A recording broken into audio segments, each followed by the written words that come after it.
Hello, my name is Niki Brown, and I am a dietetic intern at Arizona State University. In this presentation, we will focus on sourdough, a common component of a balanced diet in blue zones around the world.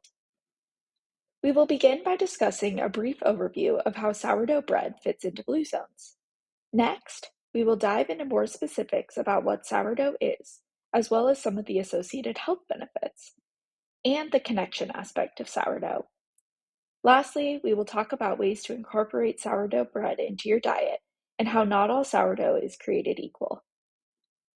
In 3 of the 5 original blue zones, bread is a staple that appears at most meals. However, blue zones bread is unlike the bread most Americans buy, as it is either sourdough or 100% whole wheat.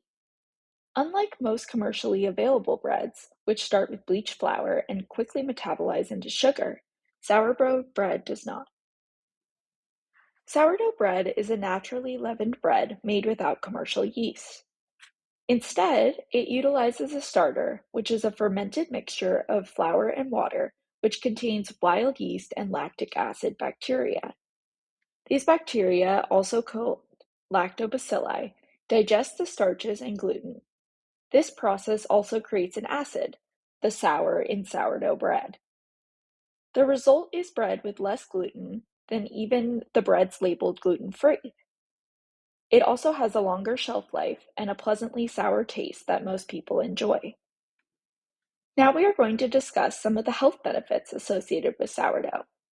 Like I previously mentioned, lactic acids are created through the long fermentation process of sourdough. These acids slow down starch digestion and absorption, which prevents the rapid blood sugar spikes and helps with overall blood sugar control.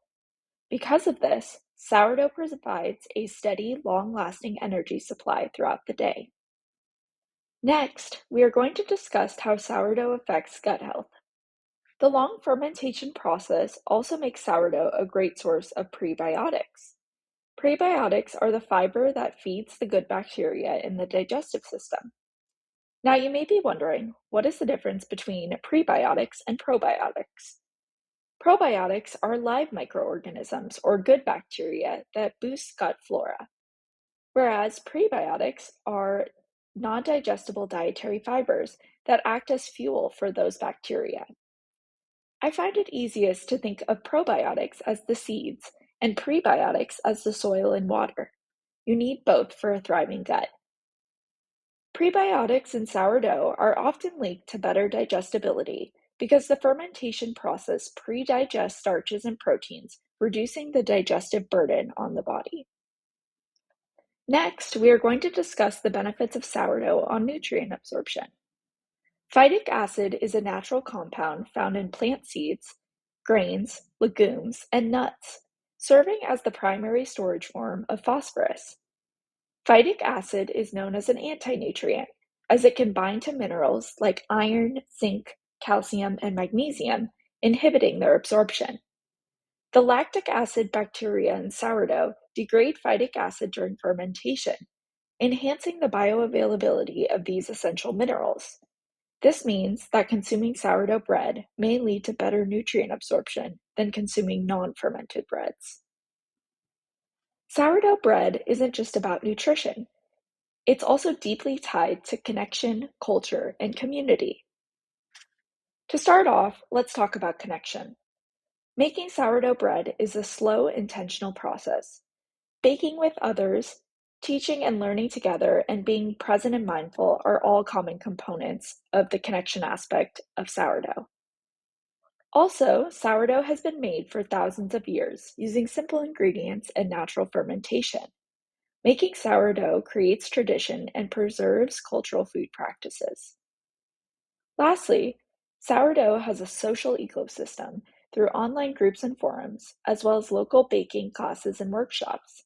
It gives people a shared hobby and identity. Even strangers bond over it. While sourdough bread is delicious, it's just the beginning.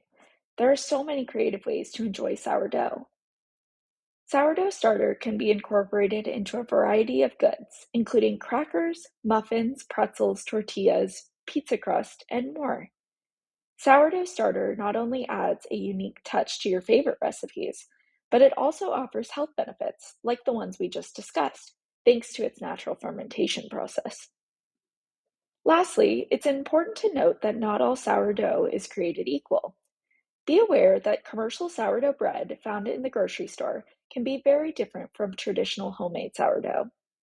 Some tips to help you spot authentic sourdough breads includes breads that only have 3 to 5 ingredients, including things like flour, water, salt, and sourdough starter.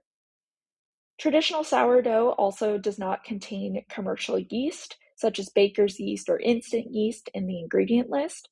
Instead, the traditional sourdough is leavened only by the wild yeast found in the starter. Lastly, true sourdough bread does not contain preservatives, so it has a shorter shelf life, typically only 3 to 5 days.